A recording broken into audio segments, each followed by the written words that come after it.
So before we get started, I'm just kind of curious, in the audience, how many of you are from nonprofit rescues? So not government-based, but just regular nonprofit rescues. Oh, like almost everybody. Anybody from a government-run shelter? Okay. How about any other kind of a rescue other than like a regular shelter? Yep, okay, great. So what I'm going to be talking about applies to everybody in the room. Obviously, most of you are from nonprofit shelters. Those tend to be probably our most common grantees and our most common applicants. And as we go through the agenda, I'm going to start out talking about the different kinds of funders that you would typically apply for grants from. And explain to you the differences between those different funders, and then explain why that's important for you to know when you're applying for different types of grants. And then we'll talk about actually crafting a grant proposal, giving you some tips about that that apply pretty much across the board regardless of to whom you're applying for a grant. And then also, when you get the grant, what do you do with it? How do you steward it? How do you report on it? And grant requirements, which is something that a lot of times people forget about. After you get the grant, you do have to report on how you're using the money, sometimes during the course of the grant term, and sometimes, almost always, at the end of the grant term. And so I just want to give you some general tips about what to expect in terms of grant requirements and how to best fulfill those, so that you will have a better chance of getting grants in the future. And then I want to touch just basically on looking at a different way of approaching grant seeking, which is through partnerships with other organizations. So starting out, first of all, in general, there are basically three types of funders that you could apply for grants from. So broadly speaking, there are private foundations, corporate giving programs or corporate foundations, and then grant-making public charities. So I'm going to go through each one of these different entities and explain to you the differences between them and also the significance and what that means for you as a grant seeker. So looking at corporate giving first, and not to confuse anyone, but the reason I have the logos for Pfizer Animal Health and Walmart is just to emphasize that a lot of times corporate giving programs, they probably will be giving to a lot of different types of funding areas. And so, whereas you might be thinking, oh, I should probably only be going to animal-related corporations in order to get animal grants, that's not necessarily always the case. There may be other funders from other corporations that are interested in animal welfare. So it's just to emphasize the fact that you should be thinking broadly when you're looking at corporate funding programs. It is important to know that a corporate giving program is usually part of a company's annual budget. And the reason why that's important for you to know is that if the state of the economy is good or bad, that could affect the amount of money that is available for different programs and sometimes the types of programs that they will fund. It's also important to know that not in all cases, but in many cases with regard to corporate programs, marketing needs may influence where they're giving their money or how they're giving their money or what they're giving it to. So these are just basic considerations when you're looking at applying for grants from corporate giving programs. So then looking at private foundations, and Bill and Melinda Gates, I just put that there because it's probably the one that everybody knows. There are obviously lots of different private foundations that include family foundations that could be local and small, regional foundations that could be even shoot-offs from a corporation, like the Ford Foundation originally was started by money from the Ford Motor Company.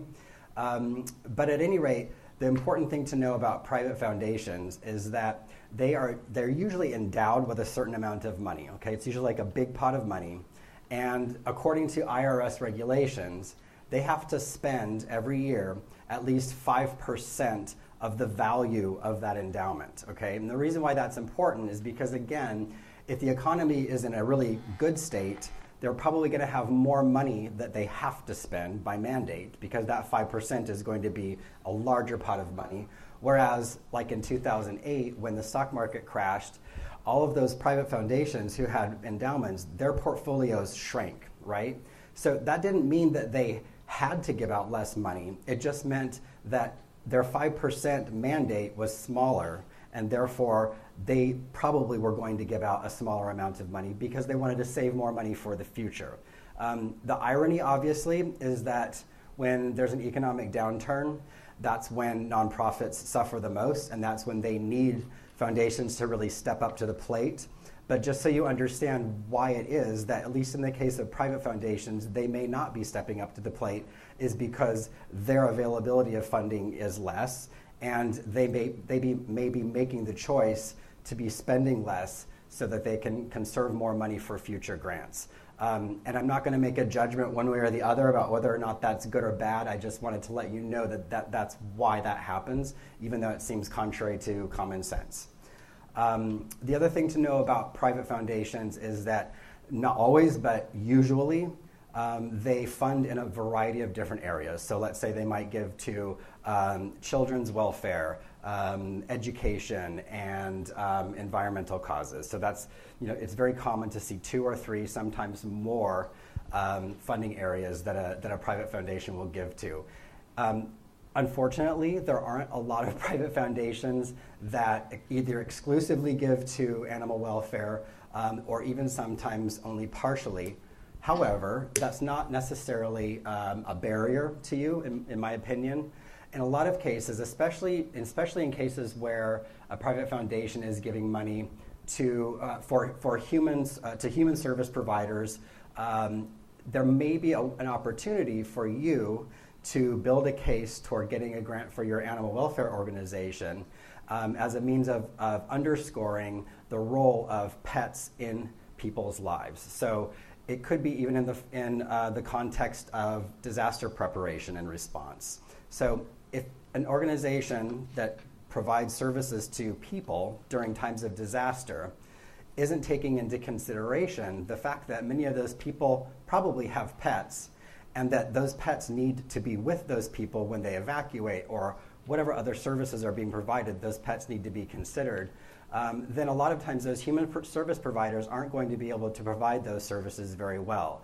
So to the extent that you can then make the argument to the funder that your services that you can provide to those people for their pets can be part of that disaster plan, that enhances your ability to get money from the funder for those purposes, and also to kind of build the knowledge within your community on a more broad basis that pets are part of our lives, they're part of our families. In some cases, for some people, they are our family, and there's no way in hell we're going to leave without our pets in the case of a disaster or any other case. So, even though private foundations don't always give to animal welfare, it doesn't necessarily mean that the door is shut, okay?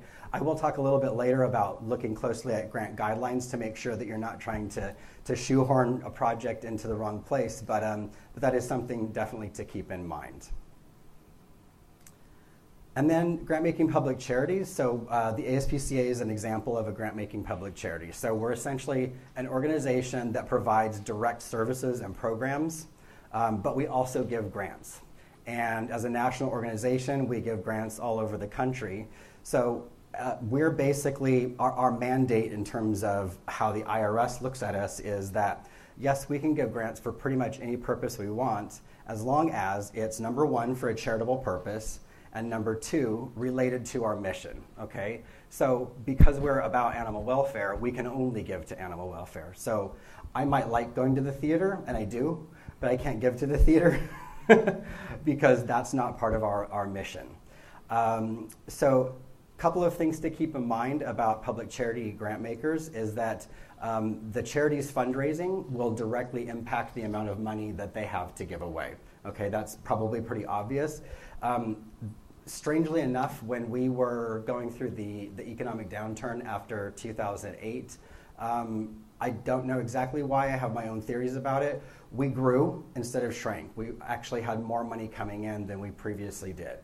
One of my theories is that in times of real crisis, individual donors especially, I think, tend to think about the most vulnerable people in society, or in this case, animals in society.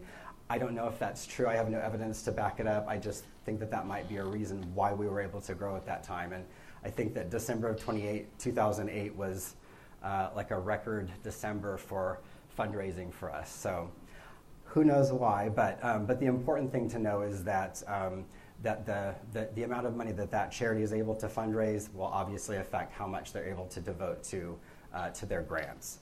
And of course, their funding areas are influenced by their strategic initiatives and goals. And so we have certain areas at the ASPCA that we're focused on that include everything from spay-neuter to ending factory farming, and anti-cruelty and disaster response.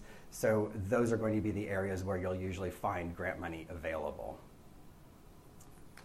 And the overall takeaway from this is just essentially to understand that when you're applying for grants, regardless of who the foundation is or who the funder is, just realize that they're coming from different perspectives, different levels of knowledge and understanding. So in some cases, you might have to explain more about what it is that you do and why you do it and how it impacts your community to some funders, whereas to other funders, you won't have to go into as much explanation. So if you're applying for a grant from the ASPCA for safety net grants, or for safety net programs for helping people in your community be able to keep their pets when they have economic distress, you don't have to necessarily explain to us why you're doing that, right? Whereas you might have to explain that to a funder who isn't typically engaged in animal welfare funding.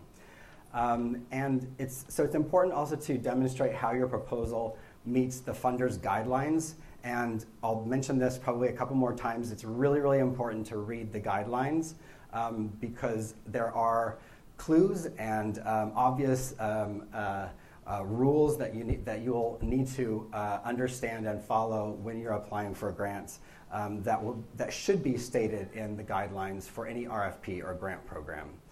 And then to the extent that you can, you want to identify and articulate a link between your project and the funder's goals. So if the funder has a particular mission, be wary of that mission, and as you craft your grant proposal, try to make a link between what it is that you're doing and how that fits into that particular funder's mission or their particular goals or strategies. And in most cases, we look at our grantees as partners. And I think that is the trend in philanthropy. Most funders look at their grantees as partners. And in many cases, funders are really looking, partly as a way to minimize risk, for grantees that they can fund not just once, but over a period of years. And so the idea that you're building a relationship with your funder is really, really important. So this being the 21st century, most funders do post their programs and their requests for proposals or RFPs on their websites. There probably are some exceptions, but as a rule, you should be able to find everything that you need to know as long as the funder's doing their job regarding the eligibility guidelines, programmatic guidelines, the reporting expectations, and then also the process that you'll go through in order to not only apply for a grant, but then also steward it and report on it afterward. So for the ASPCA, basically all of our grants and grant programs are listed at ASPCA Pro. And so this changes periodically because we have some programs, and I'll talk about this in a minute, the differences between solicited and unsolicited and open and closed applications. But we have programs that will appear on this page from time to time. For the ASPCA specifically, if you have not already registered to receive emails from us regarding not only grant programs that we have available, but also different webinars and other services that you might be interested in. On just about every page on ASPCA Pro, you'll find this little box over here, and that's where you can sign up and you can choose the types of communications that you want to get. One of them is grants, and that way you'll be notified whenever we have a special grant RFP that comes up, because there are grant RFPs that sometimes have fixed deadlines and are only available for a short period of time. So now, not to confuse anybody, but just to explain that there are different ways that, that funders approach their RFPs. And so solicited versus unsolicited, or invited or open versus open application is one way that funders will solicit applications. So if it's an unsolicited or open application, that pretty much means that any eligible applicant can apply. Okay, so an example of that at the ASPCA is our anti-cruelty grants. So we leave that program open all year because we assume that anti-cruelty can happen at any time. You can't plan for it, and so we want those grants to be available when you need them. So that's basically going to be open all year for any eligible applicant. And then solicited applications could be a one-off situation where, let's say, a funder is already working with you on a project, or they've identified you as a nonprofit that can achieve a certain goal, or can work on a certain project that will reach the goals that they're trying to reach. So they may reach out to you individually and say, hey, I'd like you to apply for this grant. So it might be a grant that no one else is ever going to see online, but you're asked to apply for. In other cases, it could be that they want a pool of applicants, but they only want a certain type of pool of applicants. And so they will craft their guidelines to indicate who's eligible to apply and who's not. And then usually there will be a fixed deadline. I think you'll find that in most cases, funders will usually offer grant programs in chunks of time. So they'll have maybe every quarter they'll have different RFPs that they'll offer, or a couple of times a year, and there will be a certain period of time during which you can apply. If you miss the deadline, you miss the deadline. So what we do in those cases at the A is, when we do have those kinds of RFPs where we're going to have a fixed deadline, our practice is normally to notify people both online as well as through those email updates that we're going to be releasing an RFP, so that you have time to plan and you'll have all the information you need. Everything is there except for the link to the application. And that way you're able to plan in advance for when the application is open. And then we open the application, and then we'll tell you how long it will be open. So it could be 2 weeks, 3 weeks, 4 weeks, sometimes even shorter. It just depends on the type of RFP. So that's just to give you an idea of how funders go about offering different types of grants and publicizing their grant programs. Yes? So you just keep checking that. Yes, and so this is the thing where it's handy if you've registered for, at least for ASPCA grants, if you've registered online to receive the emails about grant programs. That's the easiest way. Then you don't have to necessarily check all the time because you'll be notified. But that's not going to be the same for every other funder. So if there are other funders that you've researched where you feel like either you've got a prior relationship with them, or you're looking to build a relationship with them and get some grant funding, then probably you will have to check periodically. And there are also resources like on Foundation Center where you can do searches to find organizations that are giving money that sort of fit what it is that you're trying to accomplish. But yes, to a certain extent, there is a bit of checking back that you have to do in some cases. Yeah, the question is, do you have to keep looking at the websites to see when RFPs or grant programs are available? And so the answer is basically yes in some cases, no in others. It just really depends. And the bottom line is basically really just to check the guidelines also before you apply. So when it gets to the time to submit your grant proposal, before you do it, you want to basically familiarize yourself with the guidelines. It's really, really important to read through them. And also their procedures so that you know what to expect when your deadlines are, et cetera. And be really clear about whether or not only that your organization is eligible, but also that the program that you're applying for money for is eligible. Okay, so that's really two things. And a lot of times what happens is there could be something like there could be a geographic restriction, for example, that could exclude your organization. Again, that just depends on the funder's priorities. So the key thing is, again, just to read the guidelines really carefully. And if the funder is doing their job, then that information that you need should be there for you, and it should be very clear. And also, in most cases, funders are going to ask you for information, not just about the program that you're applying for, but also about your organization. So shelter stats and other supporting documentation are going to be important to have on hand. And it's going to, the range of what funders will ask for is pretty big. Some ask for all sorts of things, some ask for almost nothing, and there are competing philosophies within philanthropy in terms of what is the appropriate amount of information to ask for. The guiding rule is that we should be asking you for information that we will actually use in our assessment and our evaluation of whether or not we want to give a grant, and shouldn't be asking you for more than that.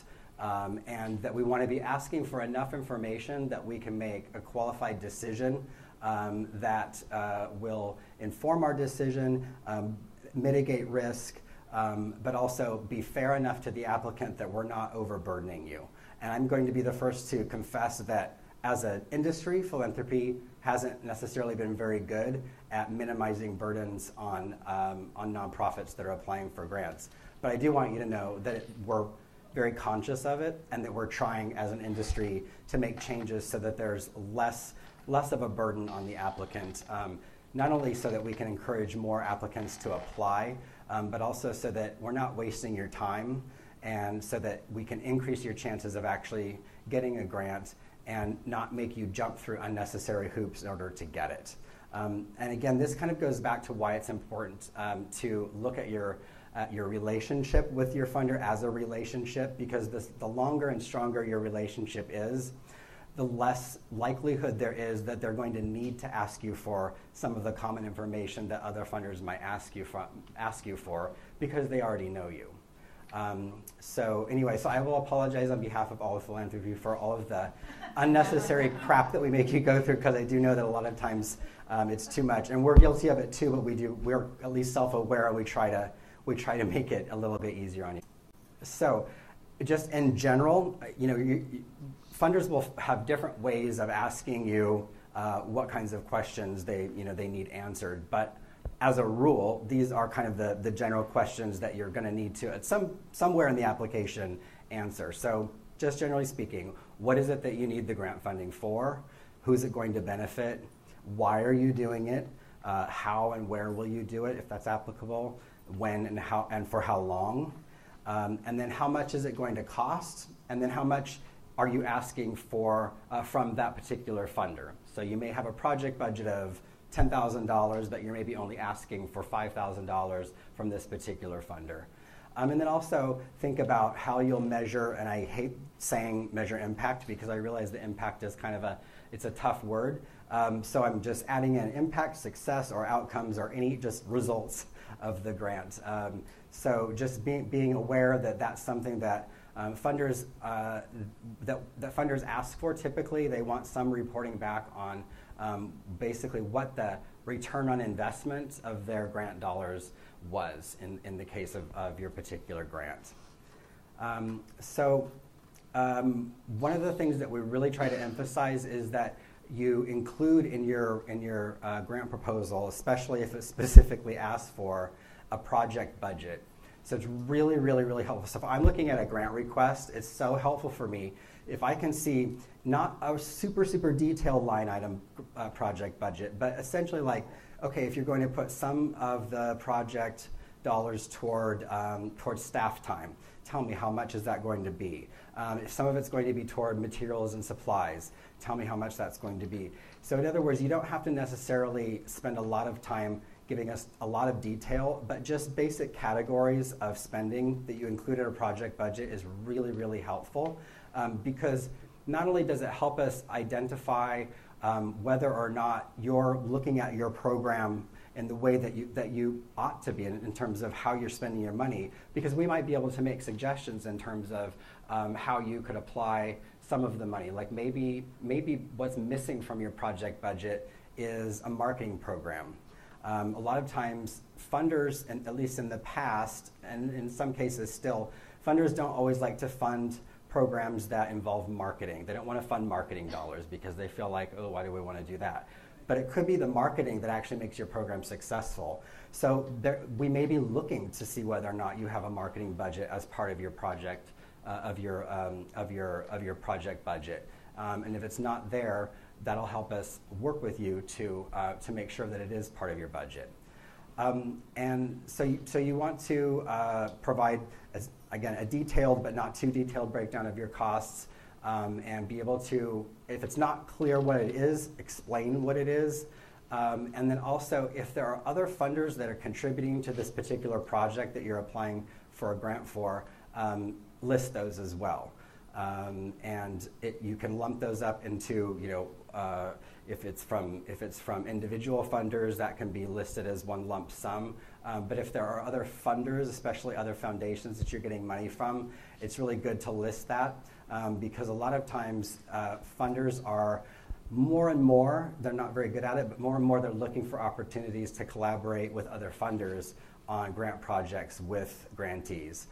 So to the extent that you disclose that, that can be very helpful and beneficial to you. And try to link the project to a demonstrable need. So identify, really why is it that you need to do this in your particular area or community, and provide that kind of context that will help the funder understand why it's important. Like why is it important for me to give you this money? What is it that you're really trying to accomplish? And to the extent that you can show or identify the potential impact on the larger community, I would say you stand a better chance of getting a grant than in the past, probably. A lot of funders are really focused on broader community impact, and that's one of the reasons why I want to talk about collaborative or collaborations a little bit at the end of the presentation. So in terms of how you will evaluate the impact or success of your project, think about the goals or the outcomes that you're trying to achieve. So that needs to be kind of clear in your mind, and you can very succinctly and concisely articulate that in your proposal. And think about whether or not there is quantitative data that you can collect. Sometimes there's not, and I recognize that. But when there is, think about what kind of quantitative data you'll want to be collecting. And also qualitative data, and we'll talk a little bit more about that in a minute. And then how are you going to collect that data? How will you analyze it? What tools will you use? And there may be like certain benchmarks or milestones or indicators that you're trying to reach. And again, to the extent that you can describe that in your proposal, that says to the funder, okay, these people are very organized and coordinated. They know how they want to go about spending this money and reaching their particular goal or outcome. Along the way, during the application process, before or even after you've applied, the first place you should go for information if you have questions is always the website. So again, if the funder is doing their job, they should have most of your questions answered for you on the website. So be sure to read carefully, but in some cases they might not. So just as a general rule, and it's okay if you mess this one up because it happens all the time, and also funders don't always make it very easy to be contacted, especially by the right person, depending on what your question is. But if you have a process question, generally speaking, if there's a grants management staff or an administrative staff, like where I work at the ASPCA, your question would go to that department or to that staff person. But if you have a programmatic question, it's probably best addressed by your program officer or grant officer. So at the ASPCA, we have grant officers who are a variety of different people who have different kinds of programmatic expertise. And so we essentially make use of their expertise and their services as a grant officer, making recommendations to the grants department on what types of grants we give. In the typical foundation, they'll call those people program officers. So they'll usually hire certain people who have expertise in a particular area, and those people will make the recommendations on what grants that particular foundation will give. So it's pretty much the same kind of structure. It's just that at the A, and probably other public charity grant makers, the grant officers probably have more than one role besides being a grant officer. They do a lot of program work, and a grant officer role is just an ancillary role of some of their other work. So this is just, again, it's not hugely important, but I think it's good to know, like, who do you ask if you have certain types of questions. So when you get the grant, you should, in almost every case, but not all, get a grant contract. Our grant contract is pretty long, but the good thing about that is that the reason why it's long is mostly because we give you a whole bunch of information that isn't really related to the contract, but is related to, for example, how can you promote your grant via social media? What are other resources that you can go to in order to find other grants? So we kind of include that as boilerplate in our grant contracts so that you have it. We even include a press release that has fillable fields, so it fills in some basic information about the grant, and that kind of gives you a copy-ready press release that you can fax out to your local media if that's appropriate. But the point is, definitely read the grant contract carefully. There's always going to be boilerplate language, as that's just how we live these days. There's always boilerplate legal language in pretty much everything that we do. We try to keep ours to a minimum, but don't let it overwhelm you. But definitely be aware of what it says, because there are certain components of that contract that are especially really important to be aware of. And so this is a list of those things. So the project title and purpose and description and the amount of the grant are obviously going to be part of the contract. It should also list a grant term, which is essentially how long the grant is expected to be last, which will then identify your reporting periods. And there will be a payment schedule in some cases. Funders will put contingencies on your payments. They might split your payments into more than one. There are different reasons for doing that. Sometimes it's because they want you to reach a certain benchmark before they release a second payment. And they might do that because their legal department said that this is the best way for us to mitigate risk. They might do it because that's just the normal practice for that particular programmatic department. But at any rate, that is a possibility. Also, some funders will give you a matching grant challenge, and so that might be another reason to hold a payment. So they're waiting for you to, let's say you're applying for a $20,000 grant, and it's contingent upon you raising another $20,000 from other sources. So they might hold a payment until you're able to demonstrate that you've raised that other $20,000. So there are all sorts of reasons for contingencies, but those should be part of the contract. It should actually state it in the contract, and so you need to be aware of it. And then also, as I mentioned before, the requirements, it should indicate what requirements you're going to be needing to submit, what reports you need to submit, and also when. And as far as due dates go, we're really flexible with due dates. Other funders may not be. So just because if you have an experience with us where we're like loosey-goosey about extending your deadlines because our philosophy is if you need more time, who are we to say we shouldn't give it to you? Other funders aren't necessarily that liberal. So that's just something to be aware of. And that's also why when you submit your application, you want to think ahead in terms of how long it will take for you to spend the amount of money that you're asking for. These are just some other components of a grant contract that are worth being aware of.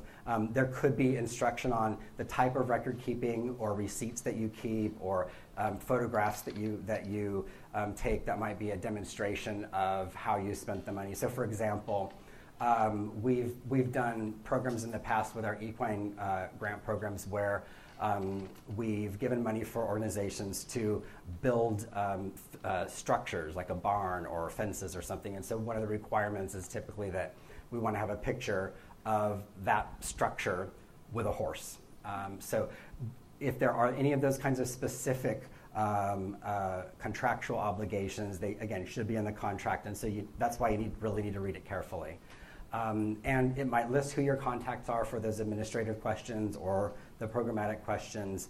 And there could also be guidelines on recognition and publicity, everything from like, this is the color that you should use for our logo if you use it. And in some cases, donors may not want to be recognized. That's also really important to not do that if they don't want it. We actually have donors to the ASPCA who are very strict about that. They don't want to be recognized. And so we have to be really careful that we don't do that. And everyone has their, their preferences, and so to the extent that they do have them, again, it should be in the contract, and so this is why it's important to read it carefully. There could be mention also in the contract of the possibility for continued support or a renewal of funding. It's not always going to be there, but it could be. We have certain cases where we do that because we may want to give a certain amount of money to an organization, but for budgetary reasons and accounting reasons, we want to split it up over a couple of years or 3 years. And so the way that we approach that then is just to basically indicate that we will most likely renew the funding instead of making a pledge over a period of years that essentially obligates us to use money in one budget year for all 3 years. So it's kind of an accounting trick, but it's a way that we can do continued support over a period of years without impacting the budget in one particular year. So this is something that, I shouldn't call it a trick because it's not a trick, it's just a strategy. But it's something that a lot of different funders employ, and we do it all the time. So something to be aware of. And then there could be special policies, special clauses, special restrictions. So again, all that should be in the contract. Just be cautious that you're following whatever it is that they're asking of you. And if you have questions about it, obviously ask. And in some cases, including from the A, there might be special forms outside of our regular reporting process that we want you to submit, possibly to a grant officer, sometimes on a more regular basis than our normal reporting requirement deadlines. So again, that's something to be aware of. And obviously ask for clarification or modifications as needed. It is good to be in touch with your funder during the grant term, especially if you need guidance. And especially if you're working, if your grant is from an animal welfare organization, if you're reaching a logjam or something in your project where you need advice, especially if it's an animal welfare funder, reach out to them because they want you to be successful and they want the grant dollars to be spent well. And chances are they might have some programmatic expertise that they can share with you. So definitely reach out for guidance. And again, extensions, it depends on the organization or the funder. We're very liberal with it because I think that we should be. But other funders are not. Other funders are really, really strict. And so you may not be able to get an extension on the time that you have to use funds and also when you're submitting your reports. If there's some big breakthrough or something really exciting happens during the grant term, that's also a reason to reach out to your funder just to share the good news. Also, as far as site visits go, there are some funders who will only give you a grant if they've done a site visit. Other funders like the ASPCA, it's impossible for us to do that because we give grants all over the country. So we might do a site visit at some point, even years after we've given you grants. But to the extent that you can welcome your funder to come and do a site visit, that's a really big deal because A, it shows that you're interested in building a relationship with your funder, and it also demonstrates a level of transparency that's really, really important for funders because they will believe in you more strongly and feel better about giving you grants even if they're not able to do a site visit. I'll just say from my personal experience that everything that or most of what I've learned about the program work that we do and that we fund, I've learned from actually going on site visits. And luckily I was trained by our shelter outreach staff on how to do site visits, which is basically to just shut up and listen. and ask questions. So we're not necessarily there to tell you how to do things. We're really more interested in hearing about, what are your particular challenges in your area? What are your priorities and what are your needs? And that's how we learn, and that's how we're best able to decide, well, what is the best kind of grant to give your organization? So I really, really advocate inviting funders for site visits. It can help you a lot. And there's nothing better than face-to-face communication. I think everybody would agree. It's one thing to talk on the phone or by email, but there's just something about meeting someone face-to-face that just changes everything. I mean, right? We see each other and it's totally different, you know what I'm saying? So I really, really encourage you to do that. And it's not something to be afraid of. I know a lot of people think, oh, the funder's going to come and we need to make sure everything is perfect. It's not necessarily the case. I mean, I think it's important to be able to just be upfront and honest about whatever your challenges are. So don't try and hide things. You want to actually kind of show your warts and all and make the funder aware that, okay, this is something we're working on. And maybe this is something that particular funder can help you with in the form of a grant. So it's a really good way to build a relationship and inform your funder about your particular situation and the needs of not only your particular organization, but also of your community and the surrounding area. So during the grant term, in terms of evaluation and grant requirements, you'll probably have to sign a contract. You might have a progress report that's due somewhere halfway through the grant term. And you might have to also submit a financial report explaining how you've spent the money up to that date. So again, not always, but sometimes. In almost every case, you're probably going to have to submit a final report that explains how the money was used, what the impact was, what the outcomes were, just an overall assessment of the grant project. You may or may not be asked to submit financial reports or receipts.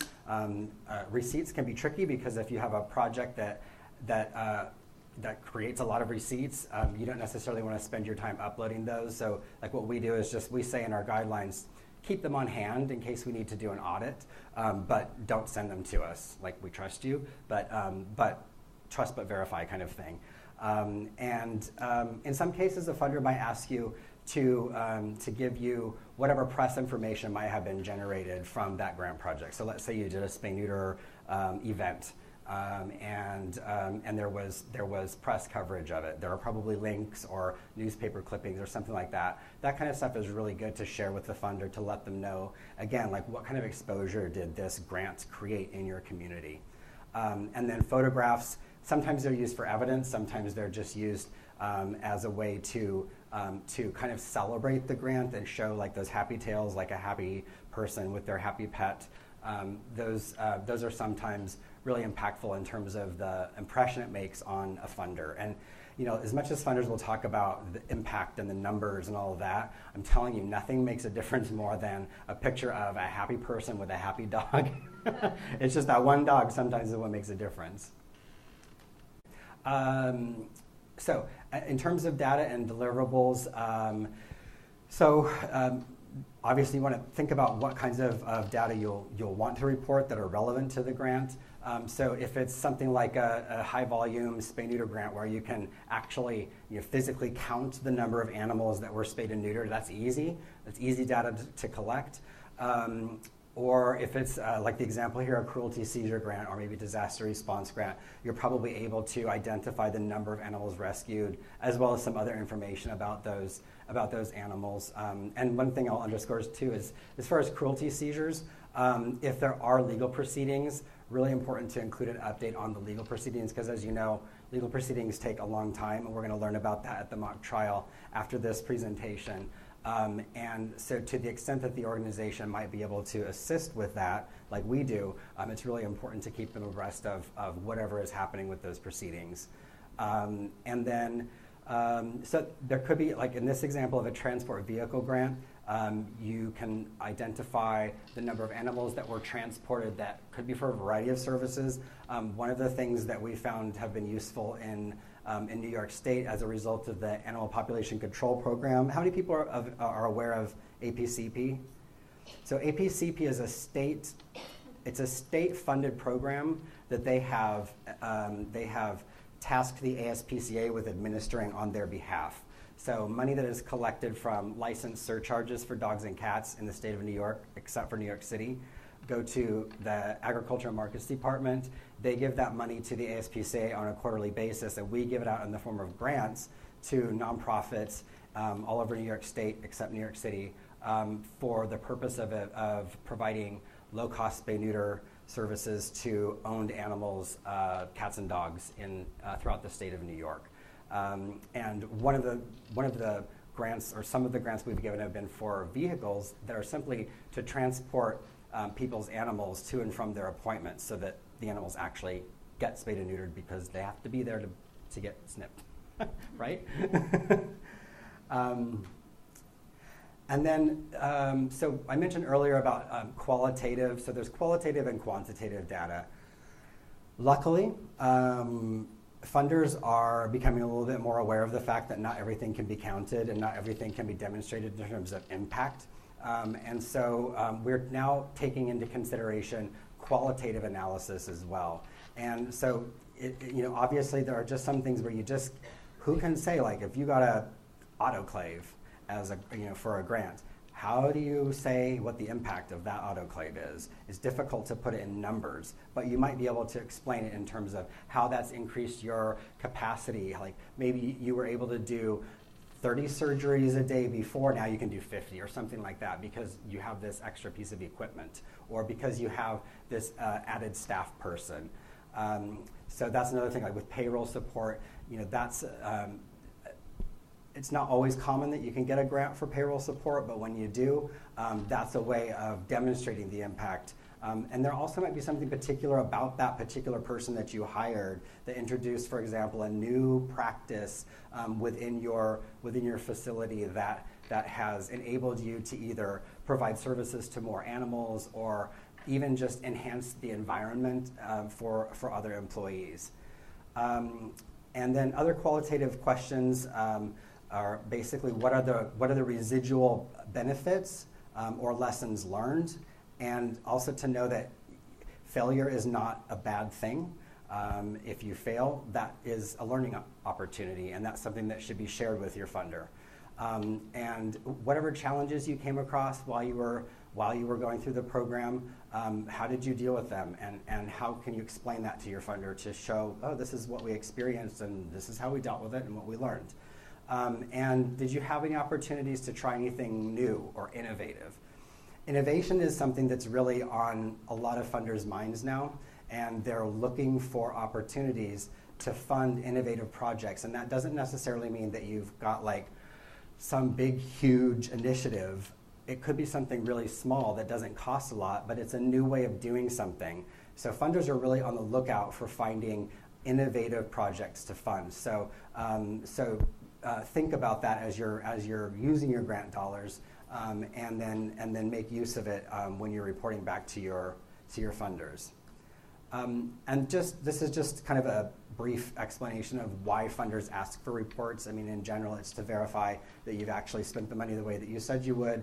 And the reason that we have to do that is because we're held accountable, in our case, by our funders, as well as the IRS. Everyone's held accountable by them.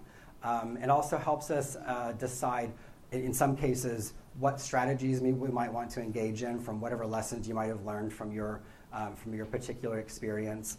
And also, we want to promote and share your work. So for us at the ASPCA, our outlet is ASPCA Pro. So we share a lot of successes of our grantees through Pro. So it's a great place to go to get ideas. And in many cases, those ideas may have happened from a grant that they got either from us or from another funder that gave them the opportunity to discover a new way of doing something. And then also, for historical reference, we like to know what kinds of money we've been giving out and for what purposes.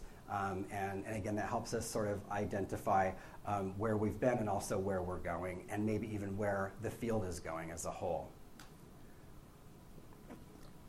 So just some final thoughts on your reporting is, obviously you want to be clear about the outcomes and how you achieve them, and really don't be afraid to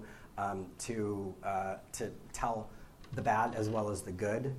Just be honest about what your experience was, because again, it shows that you're transparent, and it also shows, or it gives the funder an opportunity to learn from your experience that could actually influence grants that they give to other organizations or to you in the future. Believe it or not, there are a lot of cases where organizations have money left over after they've finished whatever project it is that they asked for money for. And so as a rule, you should be prepared to return unspent funds, especially if it's a lot of money. If it's a little bit of money, probably no one's going to care. But you should be prepared, and you should always ask what the funder would like you to do. So they may allow you to repurpose that money for general operating expenses or for some other project, or to extend the particular project that you were working on. But it's their decision, because it's really their money. And so just be aware that just because you got $5,000 and you only spent $4,000, it doesn't mean that you got $5,000, because that money was for that specific purpose. And so make sure to be upfront with your funder about any money that is left over, and then talk with them about how to best handle that balance.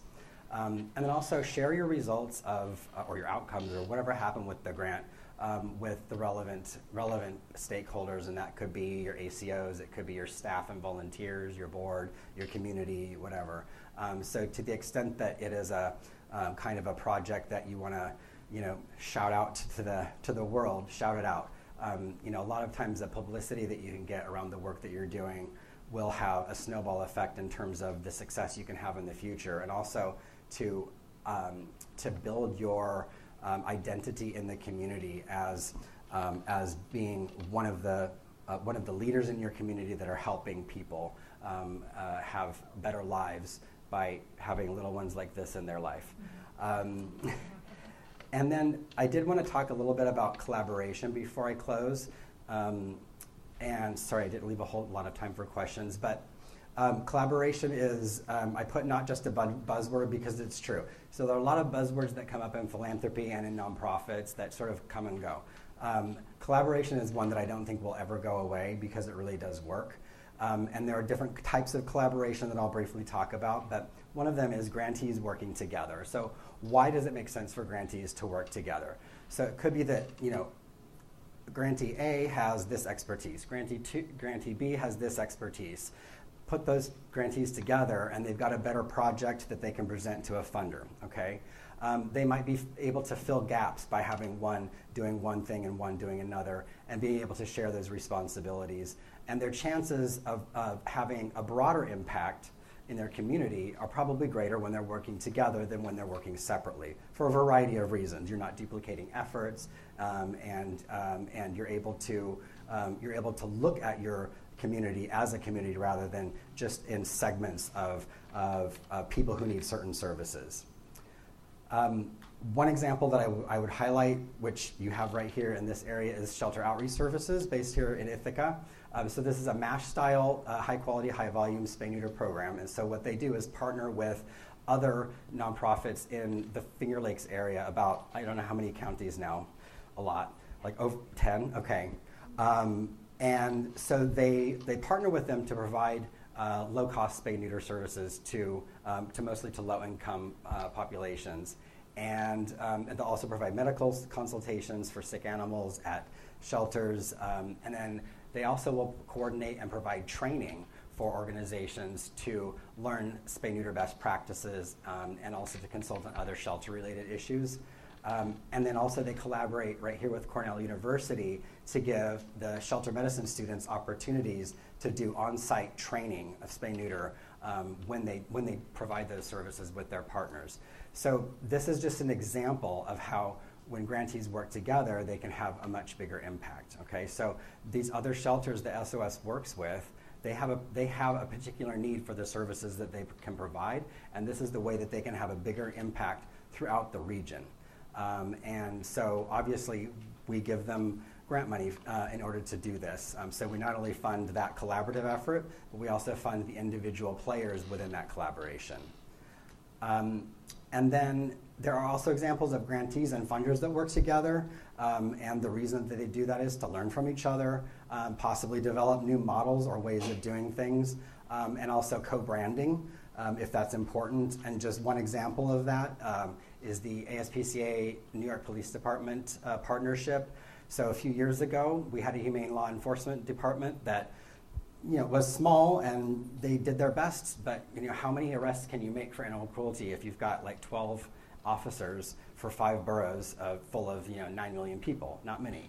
But when you transfer that work over to the police department, who has 50,000 officers, and you provide grant money to train them on how to respond to animal cruelty, suddenly your arrests go way up. And so that's been our experience. And that's just an example of how a funder works together with another organization. In this case, I wouldn't call it a nonprofit, but a government organization. And then lastly, there are also collaborations between funders. I have kind of a deal with a couple of other funders that we will keep in contact on the big projects that we're doing, so that if there's an opportunity for us to do a joint grant or some sort of collaborative effort around that grant, that we can work together. And sometimes, I'll be honest with you, it's just for the sake of saying and demonstrating that we're working together, and no other reason really. It's just because you get that extra impact from saying that, yeah, we're working with this other funder for this particular organization or group of organizations. In terms of making the case for grant-funded partnerships, sorry, I know I'm running out of time, but there's obviously the accountability that you get from 2 organizations or more working together, realizing that they have to behave well if the funder is going to give them money. It encourages that kind of cooperation. There's probably a greater chance for sustainability of the program that's being funded if there's more than one organization involved in the collaboration. You'll probably have a chance to increase your capacity. No one can say no to that. It also increases the visibility. So again, the press is probably going to pay more attention to you if you're working as a group of organizations as opposed to just one single organization. And then the viability. So